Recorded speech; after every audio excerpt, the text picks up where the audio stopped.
Hello friends, show हालचाल है? एकदम मजा में हशो। तो आज આપણે ઘરે એકદમ ચોખ્ખો અને ચાયણીની મદદથી આપણે શ્રીખંડની રેસીપી લઈને આવ્યા છીએ। ચાયણીની મદદથી શ્રીખંડ ફટાફટ બની જાય છે। માત્ર 2 થી 3 મિનિટમાં જ આ શ્રીખંડ તૈયાર થઈ જાય છે। તમે જોયો ને ફ્રેન્ડ્સ, આ શ્રીખંડ કેટલો સરસ બન્યો છે। અને આવો સરસ શ્રીખંડ બનાવવા માટે આપણે ખાસ ધ્યાન રાખવાનું છે તેનો મસ્કો બનાવવાની અને દહીં જમાવવાની। દહીં સારું જામશે તો જ શ્રીખંડ આપણો આવો માર્કેટ કરતાં પણ સારો બનીને તૈયાર થાય છે। જો ફ્રેન્ડ્સ, તમને પણ ખાવાનું મન થઈ ગયું ને જોઈને જ, તો તમે પણ ક્યારે બનાવો છો? ચાલો પહેલાં આપણે બનાવવાનું શરૂ કરી દઈએ કે દહીં પહેલાં કઈ રીતે જમાવવાનું છે। તો અહીંયા આપણે લીધું છે દૂધ। દૂધ તમારે ક્વોન્ટિટી પ્રમાણે લેવાનું છે। જો વધારે ક્વોન્ટિટીમાં બનાવવું હોય તો તમે 2 લીટર લઈ શકો છો, લીટર લઈ શકો છો। 1 લીટરમાં તમારે 500 ગ્રામ જેટલો શ્રીખંડ બનીને તૈયાર થાય છે। તો અહીંયા મેં 1 લીટર જેટલું દૂધ લીધું છે, તેને આપણે ગેસ ઉપર મૂકી દઈશું ગરમ થવા માટે। તો ગેસ ઓન કરી લીધો છે અને દૂધને આપણે ગરમ થવા રાખી દીધું છે।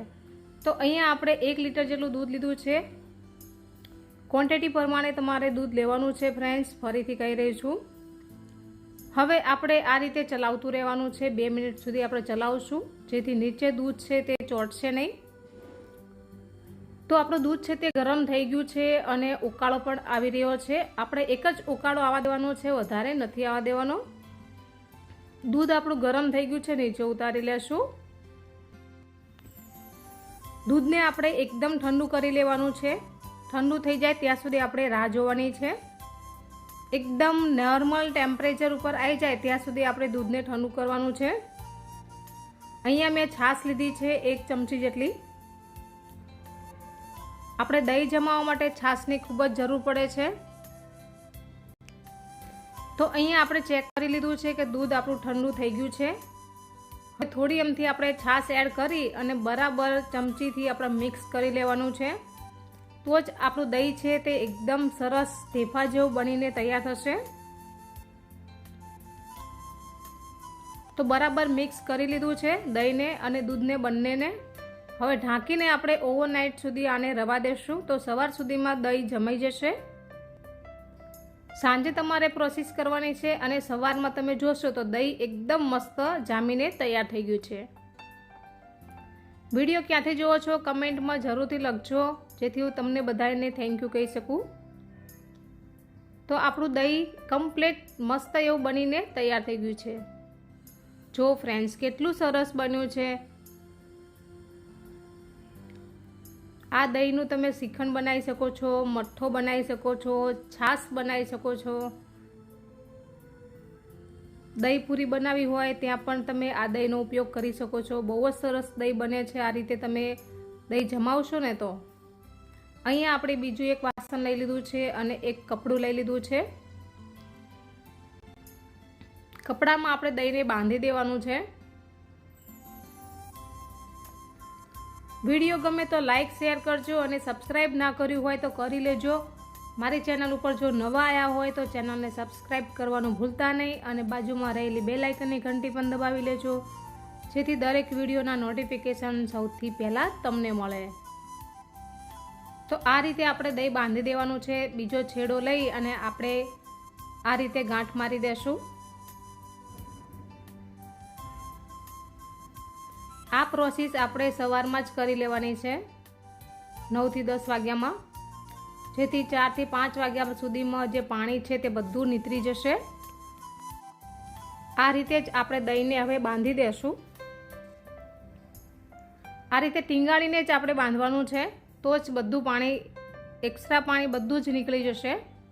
તો અહીંયા મેં નળ નીચે જ બાંધ્યું છે અને આ રીતે તમે જોઈ શકો છો કે એકદમ ચોખ્ખું પાણી નીચે પડી રહ્યું છે। અને 4 થી 5 વાગ્યા સુધીમાં બધું જ પાણી નીતરી જાય છે। આવી 2-3 વાટકી આપણે ભરાણી હતી તે ખાલી કરી દીધી છે। આપણો મસ્કો છે તે તૈયાર થઈ ગયો છે। હવે આપણે ખોલી લેશું। 4 થી 5 કલાક સુધી આપણે દહીંને બાંધી રાખ્યું હતું।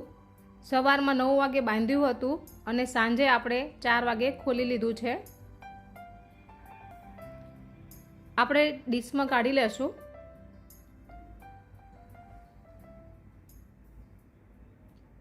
જો ફ્રેન્ડ્સ, આટલો મસ્કો બને અને 500 ગ્રામ ઉપર આપણું શ્રીખંડ બનીને તૈયાર થશે। મસ્કો કેટલો સરસ બન્યો છે, એકદમ વ્હાઈટ અને એકદમ સરસ। આપણી ચેનલ ઉપર બીજા પણ શ્રીખંડના મઠાના વિડીયો છે ફ્રેન્ડ્સ। અહીંયા મેં ચાયણીનો ઉપયોગ કર્યો છે શ્રીખંડને એકદમ સ્મૂથ બનાવવા માટે। એકદમ બારીક જાળીવાળો આપણે ચાયણોનો ઉપયોગ કર્યો છે, જે મેંદો ચાળવાનો ચાયણો આવે છે તે જ લીધો છે।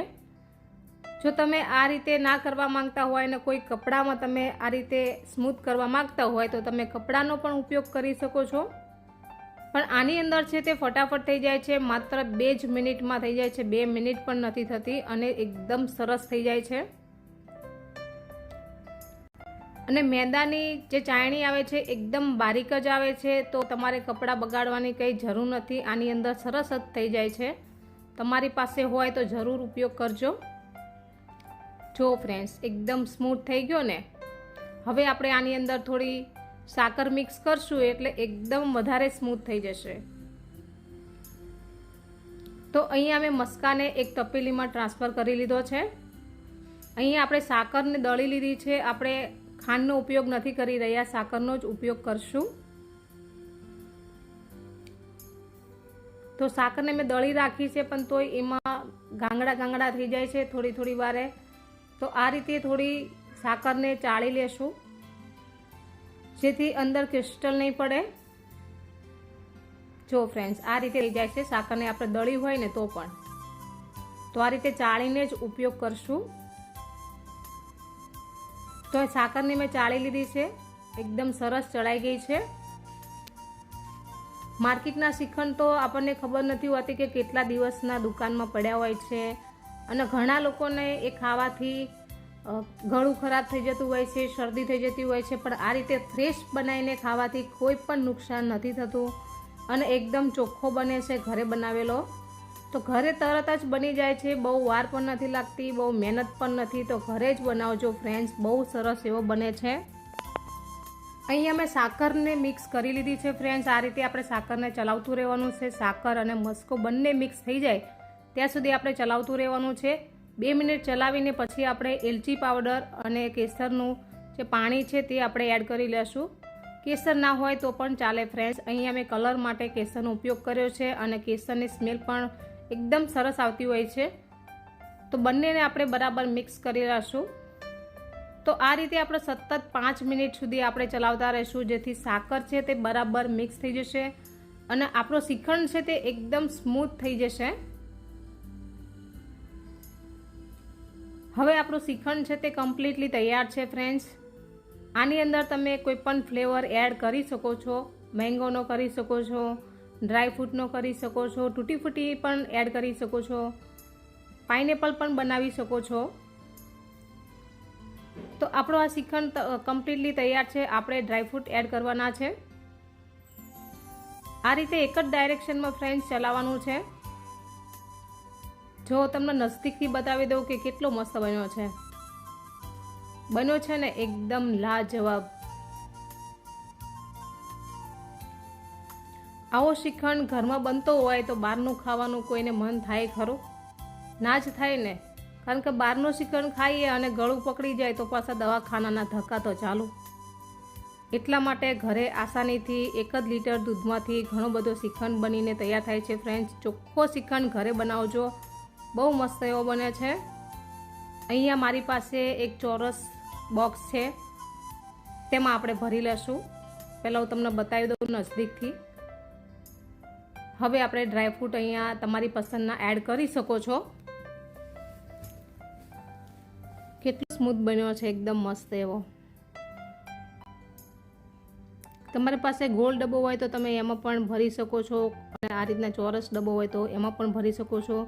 મારી પાસે અંજીનો ચોરસ ડબ્બો હતો તો મેં એમાં ભરી લીધો છે। ઉપરથી એલચી પાવડર સ્પ્રિંકલ કર્યો છે, જેથી દેખાવમાં પણ સરસ લાગે અને ફ્લેવરમાં પણ સરસ લાગે। હવે અહીંયા આપણે પિસ્તાના કતરણ છે તે એડ કરી લેશું, અને થોડા પિસ્તાને મેં થોડા ખાંડીને એડ કર્યા છે, જેથી એકદમ સુંદર દેખાઈ રહ્યો છે। જો ફ્રેન્ડ્સ કેટલો સરસ દેખાઈ રહ્યો છે, જોતા જ મન થાય ને ખાવાનો।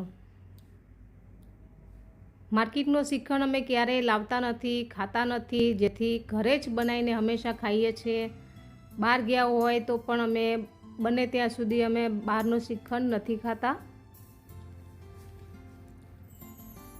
દર વર્ષે આ રીતે જ ઘરે તૈયાર કરીએ છીએ. એકદમ આસાનીથી બની જાય છે અને ઘરનો શ્રીખંડ, ફ્રેશ દહીંનો બનેલો. તો તમે પણ બનાવજો, બહુ સરસ એવો બને છે. અહીંયા મેં કેસરના ધાગા રવા દીધા હતા, તે આપણે આ રીતે ડેકોરેશનમાં મૂકી શકીએ છીએ, જેથી દેખાવમાં એકદમ મસ્ત લાગે. માર્કેટના શ્રીખંડ કરતાં પણ તમે જોઈ શકો છો કે કેટલું સરસ ડેકોરેશન કર્યું છે મેં આની ઉપર, જેથી જોતાં જ ખાવાનું મન થઈ જાય. મારા સનને શ્રીખંડ બહુ જ ભાવે છે, પણ ઘરે બનાવેલો ભાવે છે. બહારનો શ્રીખંડ એ ક્યારેય નથી ખાતો, પણ મારા હાથનો શ્રીખંડ એને બહુ જ ભાવે છે, એટલા માટે જ હું વારંવાર બનાવતી હોઉં છું. આપણી ચેનલ ઉપર શ્રીખંડના મઠાના વિડીયો ઘણા બધા પડ્યા હશે, પણ જે નવા સબસ્ક્રાઈબરો આવ્યા હોય તેની માટે આપણે આ શ્રીખંડનો વિડીયો ફરીથી શેર કર્યો છે. હવે આપણે આને ફ્રીઝરમાં મૂકી દઈશું, એવર કુલરમાં મૂકી દઈશું, કારણ કે મારી પાસે ટાઈમ ઓછો હતો ઠંડો કરવા માટેનો, એટલા માટે હું એવર કુલરમાં મૂકી રહી છું, જેથી 1-2 કલાકમાં એ સેટ થઈ જશે. તો ચોકલેટ પણ છે, તમારે ખાવું હોય તો કહેજો. વેલેન્ટાઇન ડે દિવસે લાવેલી ચોકલેટ હજી પડી છે ફ્રેન્ડ્સ. હવે આને 2 થી 3 કલાક સુધી આપણે ફ્રીઝરમાં રહેવા દેશું.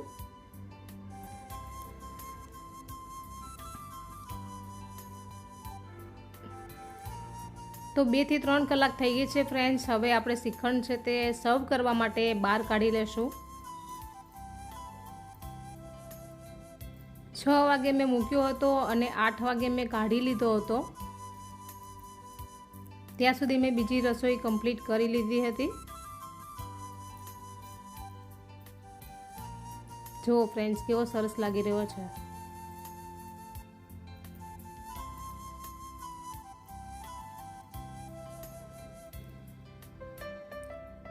તમને પણ ખાવાનું મન થઈ ગયું હોય ને તો જલ્દી બનાવજો, અને કેવો બન્યો છે એ મને કમેન્ટમાં લખજો કે તમને આ શ્રીખંડની રેસીપી કેવી લાગી.